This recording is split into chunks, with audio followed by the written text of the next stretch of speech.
Om Namo Bhagavate Vasudevaya.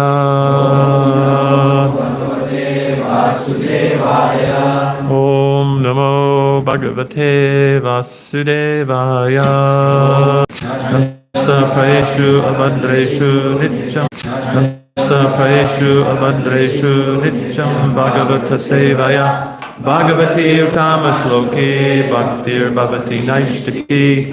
By regular attendance in the Bhagavatam class, and hearing service unto the pure devotee, his troublesome to heart is almost completely destroyed. Loving service unto the glorious Lord comes into song, comes into being established with irrevocable effect. Timarandasya janam janam shalakaya chakshuram militam jena tasmai shri gurave namaha. Born in the darkness of ignorance, my spiritual master, my eyes are the torchlight of knowledge, my humblest obeisances unto him. Mukam karoti vachalam pangam langa yategirim yakripatam ahammade shri guru vinatadanam. So today we are reading Canto 9, Chapter 1, verses 1 through 22.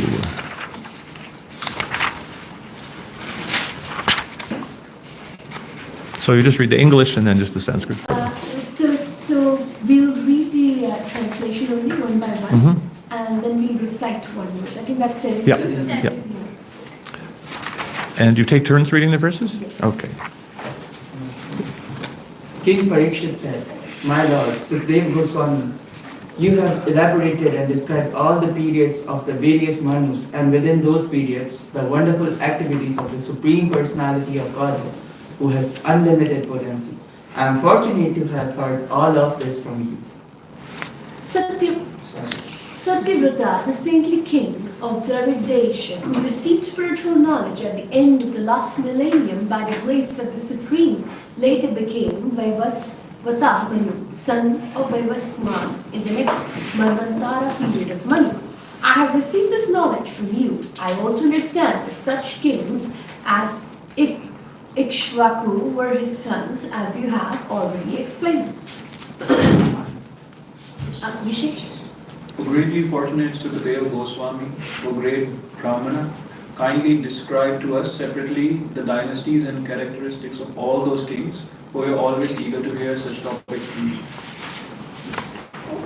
Kindly tell us about the abilities of the celebrated kings born in the dynasty of Vaivasvata Manu, including those who have already passed, those who may appear in the future, and those who exist at present. Sutu Goswami said, when Sukadeva Goswami, the greatest knower of religious principles, was thus requested by Parikshit Maharaj in the assembly of all scholars learned in Vedic knowledge, he then proceeded to speak. Sukadeva Goswami continued, "O King, secure of your enemies, now hear from me in great detail about the dynasty of Manu. I shall explain as much as possible, although one could not say everything about it, even in hundreds of years. The transcendental Supreme Person, the super soul of all living entities, who are in different statuses of life, high and low, existed at the end of the millennium, when neither this manifested cosmos nor anything else but him existed. O King Parikshit, from the navel of the Supreme Personality of Godhead was generated a golden lotus, on which the four-faced Lord Brahma took his birth. From the mind of Lord Brahma, Marichi took birth. From the semen of Marichi, Kashyapa appeared. And from Kashyapa, by the womb of Daksha's daughter Diti, Vivaswan took birth. Okay, as the Bharata dynasty, from Vivasvat, by the womb of Samudra, Shraddadeva Manu was born. Shraddadeva Manu, having conquered his senses, begot 10 sons in the womb of his wife, Shraddha. The names of these sons were Ishvaku, Driga, Sharyati, Dishta, Karushaka, Narishyanda, Prashada, Navaga, and Kavi. Manu at first had no sons. Therefore, in order to get a son for him, the great saint Vasishtha who is very powerful in spiritual knowledge, performed the sacrifice to satisfy the demigods. During that sacrifice, Shraddha, Manu's wife, who was observing the vow of subsisting only by drinking milk, approached the priest offering the sacrifice, offered obeisances to him, and begged for a daughter. Told by the chief priest, now offer oblations, the person in charge of oblations to clarify what to offer. He then remembered the request of Manu's wife and performed the sacrifice while chanting the word Vasat. Manu had begun their sacrifice for the sake of getting a son, but because the priest was diverted by the request of Manu's wife, a daughter named Ila was born. Upon seeing the daughter, Manu was not very satisfied. Thus he spoke to his guru, Vasishtha, as follows. My Lord, all of your experts in shining the results, how then has the result been opposite to the one desired? This is a matter for lamentation. There should not have been such a reversal of the results already given.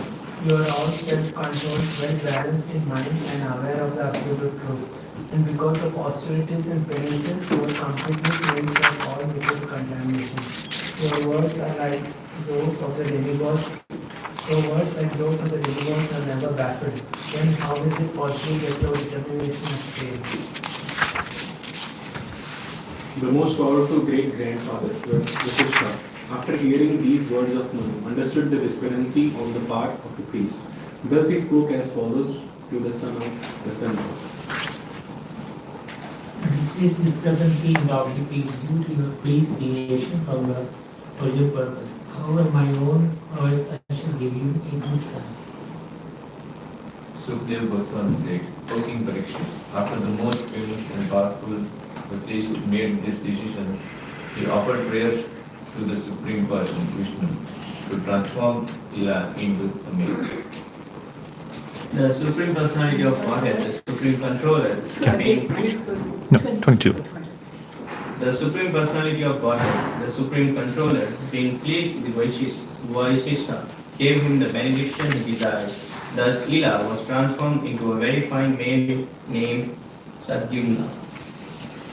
So text 17.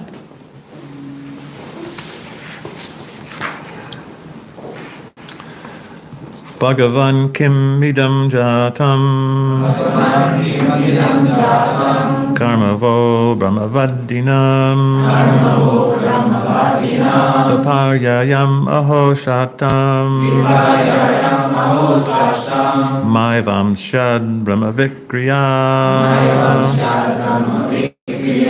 Bhagavan kimidam jatam karmavo ramavadinam paparya yamaho shatam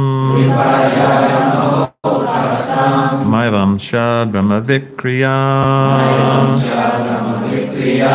Bhagavan kimidam jatam karmavo brahmavadinam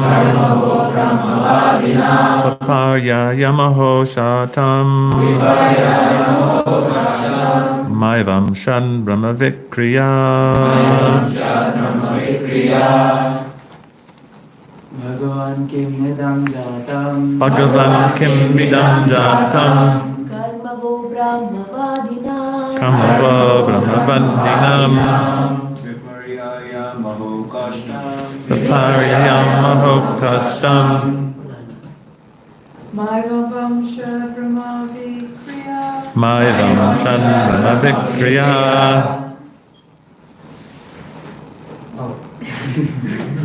Bhagavan kim idam jatam. Bhagavan kim idam jatam Karmavo brahmavadinam. karmavo brahmavadinam Viparyam ahokasham. paparyayam mahokastam Maivam Shad Brahmavikriya. maivam shan brahmavikriya Bhagavan kim idam jatam Karmavo brahmavadinam. karmavo brahmavadinam Viparyam ahokasham. viparyam ahokasham Maivam Syad Brahmavikriya. maivam shan brahmavikriya Bhagavan kim idam jatam Bhagavan किमिदं जातं कर्महो ब्रह्मवादिनां Karmaho Ramavandinam Viparyayamaho Kastam Maivam Shad Brahmavikriya Bhagavan Kim Idam Jatam Karma Brahmavandinam Viparyayamaho Kastam Maivam Shad Brahmavikriya Bhagavan, O my Lord, Kim Midam, what is this? Jatam, born. Karma, fruit of activities. Va, all of you. Brahmavadinam, of you who are expert in chanting Vedic mantras. Viparyayam, deviation. Oho, alas. Kastam, painful. Mam evam shat, thus it should not have been. Brahmavikriya, this opposite action of the Vedic mantras. Translation and purport by His Divine Grace Srila Prabhupada. My Lord, all of you are expert in chanting the Vedic mantras. How then has the result been opposite to the one desired? This is a matter for lamentation. There should not have been such a reversal of the results of the Vedic mantras. Please repeat. O my Lord, all of you are expert in chanting the Vedic mantras. How then has the result been the opposite of the one desired? This is a matter for lamentation. There should not have been such a reversal of the results of Vedic mantras. Purport. In this age, the performance of yajna has been forbidden because no one can properly chant the Vedic mantras. If the Vedic mantras are chanted properly, the desire for which the sacrifice is performed must be successful. Therefore, the Hare Krishna chant is called the Maha Mantra, the great exalted mantra above all other Vedic mantras, because simply chanting the Hare Krishna Maha Mantra brings so many beneficial effects, as explained by Sri Chaitanya Mahaprabhu, Shikshastaka 1.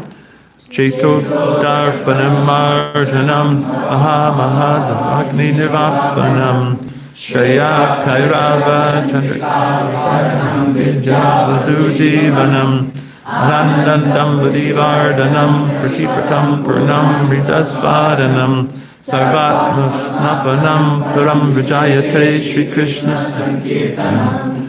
Glory to the Sri Krishna Sankirtan, which cleanses the heart of all the dust accumulated for years and extinguishes the fire of conditional life of repeated birth and death. This Sankirtan movement is the prime benediction for humanity at large because it spreads the rays of the benediction moon. It is the life of all transcendental knowledge. It increases the ocean of transcendental bliss, and it enables us to fully taste nectar for which we are always anxious. Therefore, the best performance of yajna given to us is the Sankirtan yajna. Yajnai Sankirtana prayer yajantihi sumedasa. Bhagavatam 11:5-32. Those who are intelligent take advantage of the greatest yajna in this age by chanting the Hare Krishna Maha Mantra in congregation. When the Hare Krishna mantra is chanted by many men together, the chanting is called Sankirtan. And as a result of such a yajna, there will be clouds in the sky. Yagnat bhavati parjanya. In these days of drought, people can gain relief from scarcity of rain and food by the simple method of the Hare Krishna yajna. Indeed, this can relieve all of human society. At present, there are droughts throughout Europe and America, and people are suffering. But if people take this Krishna consciousness movement seriously, if they stop their sinful activities and chant the Hare Krishna Maha Mantra, all their problems will be solved without difficulty. In other processes of yajna, there are difficulties because there are no learned scholars who can chant the mantras perfectly well, nor is it possible to secure the ingredients to perform yajna. Because human society is poverty-stricken and men are devoid of Vedic knowledge and the power to chant the Vedic mantras, the Hare Krishna Maha Mantra is the only shelter. People should be intelligent enough to chant it. Yagnai sankirtanai prayer yajantihi sumedasa. Those whose brains are dull cannot understand this chanting, nor can they take to it. Namo Om Vishnu Padaya Krishna Pashtaya Bhutale Srimati Bhakti Vedanta Swam Anitanamani Namaste Saraswati Deve Gauravani Pracharane Nirvashesha Sunyavadi Pashtacha Desha Tarane. So, the context of the Srimad Bhagavatam is Parikshit Maharaj has been cursed to leave his body in 7 days. And we're in chapter 9, so he's 3/4 of the way through the Bhagavatam, and time is ticking. Time is ticking, they say. And it's interesting in different places in the Bhagavatam, we have descriptions of different dynasties, and there's lists sometimes of many names are. Sometimes many verses in a row are listing all these dynasties. And sometimes you might wonder, well, Maharaj Parikshit, he has a limited time, and so why are we hearing all these names of all these dynasties? Why? Because there's such a short time there. Why doesn't he just cut to the quick and just want to hear about Krishna's pastimes? But Srila Prabhupada wants to describe that you should not skip over one word in Srimad Bhagavatam, because everything there is very important. So even though there may be a list of names of all these different dynasties, those individuals are somehow connected to someone who's connected to someone who's connected to someone. Many connections down the line are actually connected to Krishna and Krishna's dynasty. So we're actually getting purified just by hearing the names of these individuals who have even some seemingly remote connection with Krishna. So Srimad Bhagavatam has very great spiritual potency. And Srila Prabhupada, he's describing in this verse how potent the Vedic mantras were when properly chanted. And the Vedic mantras were very powerful. The qualified Brahmins, they could ignite a fire simply by mantra. Simply by mantra. Who can do that in this age? Nobody. It's just, so there's no one qualified to do that. But at the same time, those mantras had great efficacy. And actually, during the Second World War and even before, the Germans actually were very interested in Vedic culture. Actually, the Germans and even the English, they tried to claim credit for the Vedic culture, saying that actually the Aryan race actually came from Germany. They were trying to claim the credit. And the Germans were also interested because they understood from their study of the Vedic literatures that they had this powerful weapons, the Brahmastras, and they were trying to understand, well, can we make some weapons like that? So they were interested in that. Srila Prabhupada gave a very interesting lecture at Rupa Goswami's Samadhi. It was in his discourses on nectar devotion. And there he was describing how the different Kshatriyas, they would invoke mantras to release their Brahmastras. I'm sure everyone here has read either Ramayana or Mahabharata, and even if you didn't read it, your mother or your grandmother probably read it, and so you're familiar with those pastimes, and you're familiar with Arjuna's astras and shooting arrows and invoking mantras. And in this verse, Srila Prabhupada, he gave examples of different Kshatriyas and how powerful our weapons were.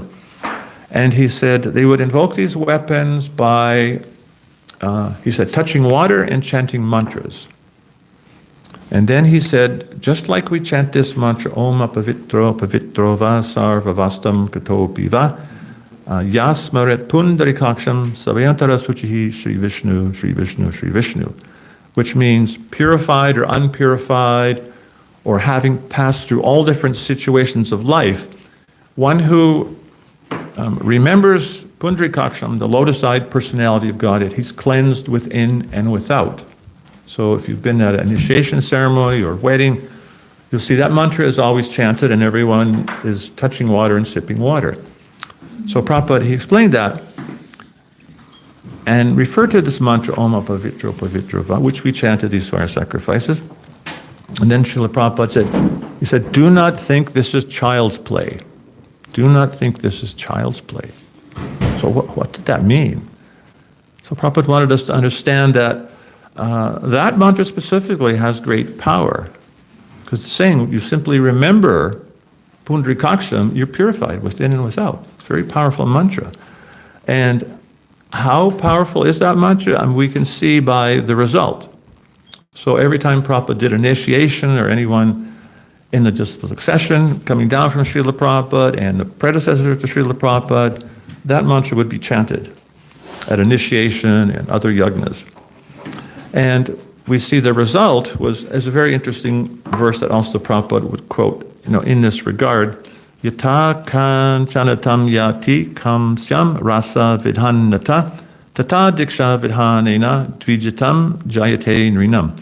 As bell metal is turned to gold when mixed with mercury in an alchemical process, so one who is properly trained and initiated by a bona fide spiritual master immediately becomes a Brahmana. So Prabhupada, by invoking the potency of the holy name, of this mantra, Om Pavitro Pavitrava, Prabhupada was able to turn bell metal into gold. He was able to turn those of us who are certainly not qualified to be Brahmins, came from very lowly backgrounds, into Vaishnavas. And that is actually something extremely powerful.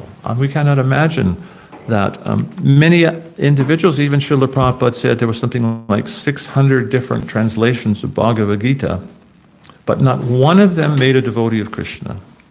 So somehow the authentic disciplic succession did not come down intact. And people were using the words of Bhagavad Gita to get famous for themselves. They're trying to benefit from the word of Krishna. But Srila Prabhupada, he presented the knowledge as it was, and as Srila Prabhupada said, Krishna simply says, Man manabhava mad bhakto majajimam namaskuru. Just think of me and become my devotee. That simple instruction. So that instruction, Krishna spoke directly to Arjuna, and Sanjaya repeated that to Dhritarashtra. And through the disciple succession, that instruction comes down intact. So we're hearing Krishna speak Bhagavad Gita as it is. Srila Prabhupada said once that if you read and try to understand Bhagavad Gita as it is and come to the same conclusions as Arjuna came to, you will get the same result as Arjuna. You'll become a pure, unalloyed devotee. So that potency is there because the words are non-different than Krishna. It's coming down in the disciplic succession. So there is actually immense potency. And sometimes we're so close to it we can't see it. Sometimes they say you can't see the forest for the trees. So we're in touch with something extremely pure, potent, and powerful. Does anyone know what the Philosopher's Stone was? The legend of the Philosopher's Stone? What was the Philosopher's Stone? Basically, you touch it with any metal, it turns it into gold. That was one concept of the Philosopher's Stone, and there was another concept of the Philosopher's Stone, that if you could find this Philosopher's Stone, you'd become immortal. So you would attain some great wealth, or you'd become immortal. So Srila Prabhupada has actually given us the Philosopher's Stone. This is directly the Philosopher's Stone. Because by reading Bhagavad Gita, we come in contact with the most valuable thing, Krishna. We come in contact with his holy name, Nama Chintamani Krishna. The holy name is like Chintamani, it's like a desire stone that can fulfill all desires. So it's actually the most precious thing. So within Srimad Bhagavatam is that philosopher's stone. If we understand this knowledge, we can attain the greatest wealth, which is the holy name and the attraction for the holy name and the opportunity to engage in devotional service and perfect our lives. That is actually the greatest fortune. So that potency is invested in Srimad Bhagavatam. I remember many years ago, I was reading something about the importance of having intent. Like sometimes you do a sankalpa before you start some journey, and you do a sankalpa first to set your intention. And so intentions can be, even in this world, can be very powerful. So I was reading something about the importance of having intentions when you're making some plan or doing things. And after that, I heard something about how this author who wrote the Harry Potter book, she wasn't actually an author. She had no experience writing books, but she had this desire and intent that she wanted to get kids to read. Somehow her intent was she wanted to get kids to read. She didn't want to make money. That was not her intent. She was a school teacher. She wanted to make kids read. So she started writing this book. And somehow it became so popular that all around the world, millions of kids read this book. Probably many of you read the book. I mean, I heard this about intent. I thought, okay, my kids have the book. I'm going to read one of the books. I started reading the book. I couldn't stop reading it. So her intent was somehow invested in there, this desire to read, and it came out. She became a millionaire. So Prabhupada, he invested his intent in his books for us to come in contact with Krishna. That intent is there in Srila Prabhupada's books. And if we can take advantage of that, we can get that same benefit, that Chintamani stone, that philosopher's stone, that we can come to actually realize Krishna. And so that is the potency that is invested in Srila Prabhupada's books. And also if we look at the power of the holy name, and also the power of the instruction of the acharyas and their orders. Because we understand how Srila Prabhupada, when he first met Srila Bhaktisiddhanta Saraswati Thakur, on his very first meeting with Srila Bhaktisiddhanta Saraswati Thakur, Srila Prabhupada described, so first time he saw Srila Bhaktisiddhanta, and Srila Bhaktisiddhanta noted that Srila Prabhupada spoke English very well. And Srila Bhaktisiddhanta Saraswati Thakur said to Srila Prabhupada, at that time, 1911? 22? No. I can't remember the year. But anyway, that first meeting, he said, you have English education, you're educated in English language, you should spread the message of Lord Chaitanya in the English language. And Prabhupada had just met Srila Bhaktisiddhanta first. First thing Bhaktisiddhanta says to him is that. And Prabhupada said he went away from that meeting thinking that, Srila Prabhupada said, that was my initiation. And then he formally took initiation, I think it was 11 years later. But 11 years later. And Srila Prabhupada, that first instruction, he very much took that to heart, and for all that time, somehow he was thinking how he could do that. Srila Prabhupada was very much thinking of how he could do that. So Srila Bhaktisiddhanta Saraswati Thakur had given him that instruction. And so in the instruction of the Guru, there can be great potency. And Srila Bhaktisiddhanta Saraswati, he recognized that. In Srila Prabhupada, at later times, Srila Prabhupada's godbrothers were saying to Srila Bhaktisiddhanta that, that Srila Prabhupada Abhay Charan, he should move in the temple with the other devotees. And Srila Bhaktisiddhanta, he replied, he will do in his own time. Somehow he saw something in Prabhupada. So Srila Prabhupada, he took that instruction extremely seriously. And we see in India he preached, and then he eventually took sannyas, and then he really put all his energy into trying to spread the message of Lord Chaitanya.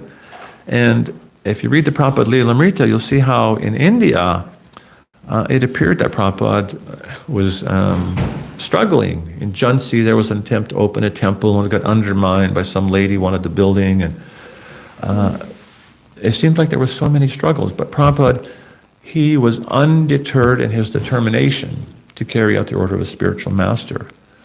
And then somehow he just kept pushing it to somehow carry out this order of the spiritual master. He translated the first canto of the Srimad Bhagavatam, had it published. Somehow he convinced Sumati Morji to give him a ticket to North America. She told him, Swamiji, you're too old, you will die on the boat, it'll be horrible. And Prabhupada, he would not desist in his determination. So she gave him a ticket, and he came to North America alone with, what was 40 rupees, something like 40 rupees, which I think was worth something like, at that time, $14. So, and Prabhupada ended up in, of course, first he was in Butler at Agarwal's, and then he went to New York, and he went to the Bowery. And the first time I went through New York, we drove through the Bowery trying to find the Brooklyn Temple. And even at that time, the Bowery, I was thinking, you would not want to get out of your car in that area. It just looked so, the word is seedy, drunk people was like, you would not, lots of crime. And that was 1983. In 1977 also, it was a place where many people who were on the street or alcoholics or drug addicts, they lived on the Bowery. And Srila Prabhupada, he described, this is when he was living with Carl Jurgens, that he would have to sometimes step over a drunk person to get into the building where he was staying. So you can imagine that. That's the environment that Prabhupada was in. Just all these drunks and derelict people. It was not a desirable place, to my vision anyway. But Srila Prabhupada described once, at that time, he said he was thinking, this is my home. So home probably means, you're in your parents' house and you can smell what chapati's cooking on the stove and it's warm, and that's nothing like the Bowery being there with like $14. But Prabhupada was thinking, this is my home, and he said, it's my home because this is where my spiritual master, he's ordered me to come here and spread Krishna consciousness in the English language.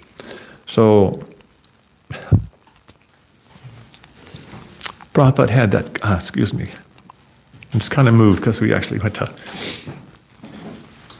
26 Second Avenue, and it was just amazing where Krishna consciousness started. It's this little narrow building. It's probably like half the width of this room, and maybe a little bit longer. And that's where the Krishna consciousness movement started, from this little tiny beginning.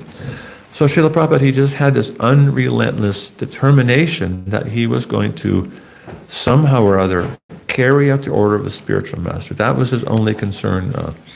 Happiness or distress didn't matter, success or failure. Oh, thank you.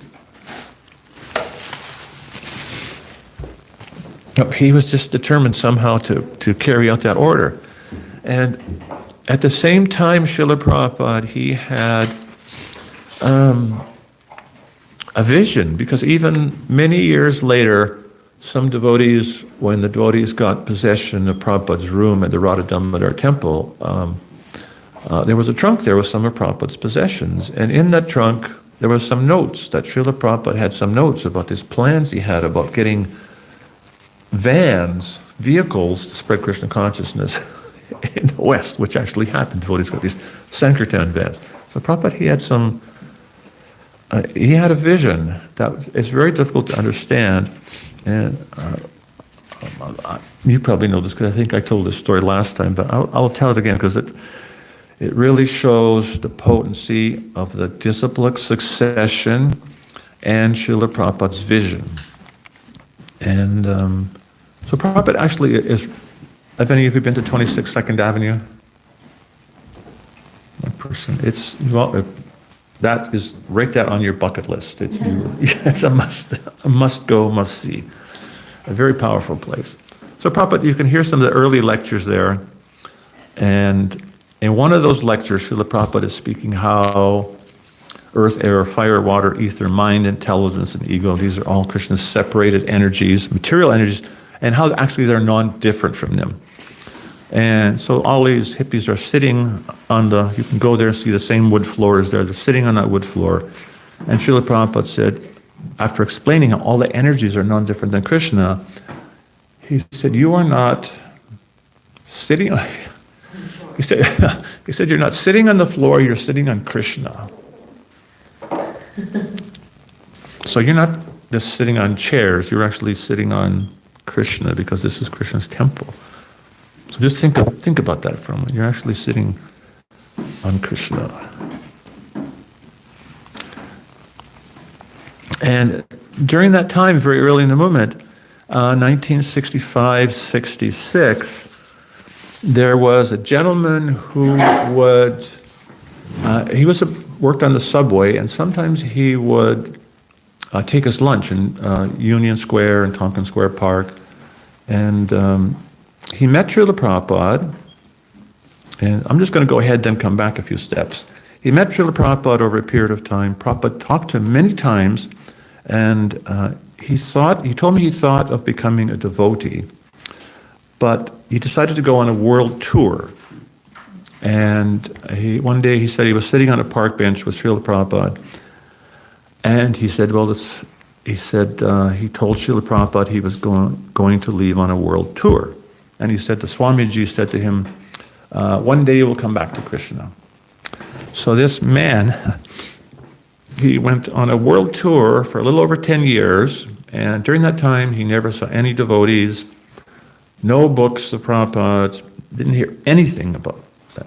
And somehow he ended up in Vancouver, in the Vancouver temple. And we just come back from India after Prabhupada's departure, and I went in the temple the first morning we got back, and he was sitting on the prasadam room floor on this prayer mat with I think it's called a yarmulke. No Jewish people here. So he's sitting there. So I naturally thought, I'm just going to tell this man about Srila Prabhupada. And I sat down. I tried to tell him something about Prabhupada, and he said, I met Srila Prabhupada. And I said, please tell me. So he told me the story how he was a bus driver, how he met Prabhupada in the park. And he said very often he would sit in that park, and a couple interesting things he said. He said he always noticed when Srila Prabhupada was in the park, and when he was speaking, he said it appeared like the birds landed in the trees and they were listening to him. And he said the park somehow would become really still, although normally it was kind of windy and there'd be papers blowing around. And he began to tell me how Prabhupada would preach to him. So he started to describe the process of creation, how Krishna, he manifests in one portion of the creation as Karnadaksha Vishnu, and the causal ocean is created, and how there's innumerable universes emanating from his body, and then in each universe, Garbhodaksha Vishnu appears, and then Lord Brahma, and then within the atom is Shirshadaksha Vishnu, and everyone's heart. So he's describing this in great detail. And he hasn't heard anything about Krishna for 10 years. And the man started crying, and he said, I can't believe I can remember this after all these years. And I was just like, wow, this is amazing. And then he said to me, he knew very well Prabhupada was living in this narrow little building. At that time, there was only a few followers, just a bunch of hippies. And he said, great respect for Prabhupada. And then he said, he's sitting with Prabhupada one day on the bench, and Prabhupada, sorry. It was kind of a really powerful experience for me. And he said, Prabhupada pointed out into the park.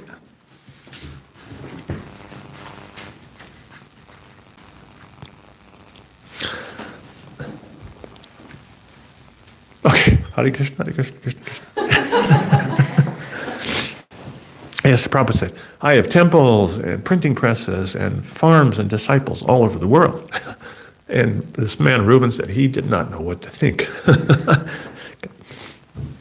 He said he respected Prabhupada, but Prabhupada had this little narrow, it's like a width of a boxcar, basically.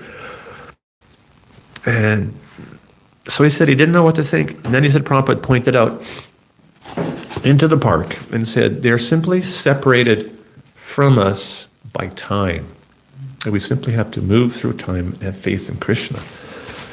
So, I mean, sometimes you hear of people who are visionaries and they have some plans that manifest, and then generally they crumble after some time. Napoleon, all these different conquerors, they had visions of ruling the world. But Prabhupada had this vision that wasn't like a material vision. And Prabhupada said this is something that's simply separated from us by time. So just like right now, we're sitting in Krishna, we're sitting on Krishna. And we're actually sitting in Prabhupada's vision. This is actually something Prabhupada envisioned, that Krishna consciousness would spread all over the world. And we see how Srila Prabhupada, he was so empowered by his spiritual master. He received that instruction through the disciple succession. He took that to heart, and despite all incredible obstacles and difficulties, and seemingly like nothing would happen in the beginning, there was no result, he just kept pursuing, came to North America, and then, like sometimes it's referred to as the Hare Krishna explosion. And Krishna consciousness, within Prabhupada, the time he was preaching, Krishna consciousness just exploded all over the world in an inconceivable way. And it's continuing to expand in an inconceivable way. We've had the fortune of traveling to over 21 countries the last 15 years. And it's amazing to see how Krishna consciousness is growing, the things that devotees are doing, how many devotees are there all over the world. It's absolutely astounding and amazing. And that's all of that is a part of Srila Prabhupada's vision unfolding. And one of the greatest things about Srila Prabhupada was how he inspired others to engage in Lord Chaitanya's mission. He gave them the holy name, he gave them the taste for chanting, his books, and then he gave us all some part we could play in this mission to spread Krishna consciousness. And so all around the world, some devotees have done little tiny things, some maybe have done bigger things, some have done some little bigger things for the service of Srila Prabhupada and Srila Prabhupada's mission and Lord Chaitanya's mission. And now you can see the sum total of all the seva done by all these devotees all over the world. It's actually astounding. And that is the Sankirtan Yagna, that by this congregational chanting and working together and congregationally serving, we see how that ocean expands and just keeps expanding. So all of us are here, and we can all play some little part, even some small part in Prabhupada's mission. Everyone can find one little area that maybe you have some little expertise in one thing, one small thing. And if we all do that, we see how much has happened since Srila Prabhupada started the movement in North America. It's actually astounding. Vancouver Rath Yatra, I remember the first Rath Yatra was a little palanquin. And it evolved into 3 huge carts in the most rich area in Vancouver, in this amazingly beautiful spot, and like it served prasadam to over 10,000 people, and but it just started like this little palanquin Rath Yatra in Vancouver. So in that same way, if we all just find some little spot, we can only imagine what the Krishna consciousness movement will look like in another 50 years. We can't imagine. But we all have some little part we can play. And I think a part of that is, as I was saying, sometimes we can't see the forest for the trees. Sometimes it's easy to take for granted what Srila Prabhupada has given to us, such a precious thing, this transcendental knowledge. And appreciating that can give us some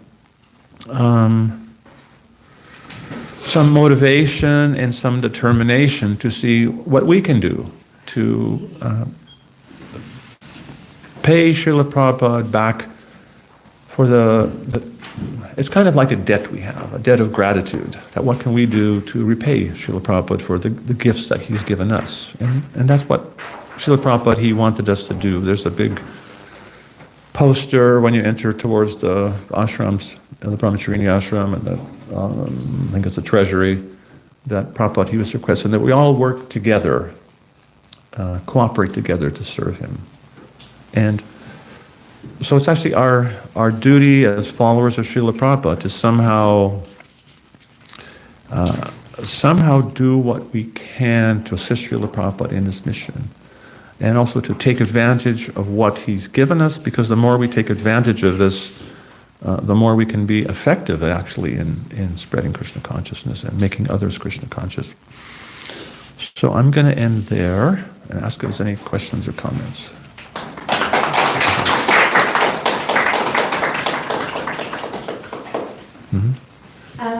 You had your voice choked twice in the class, and you did a good job with really good emotions too. Like, it was very nice. But I just was wondering how do all Prabhupada disciples and devotees like yourself have so much love for Prabhupada?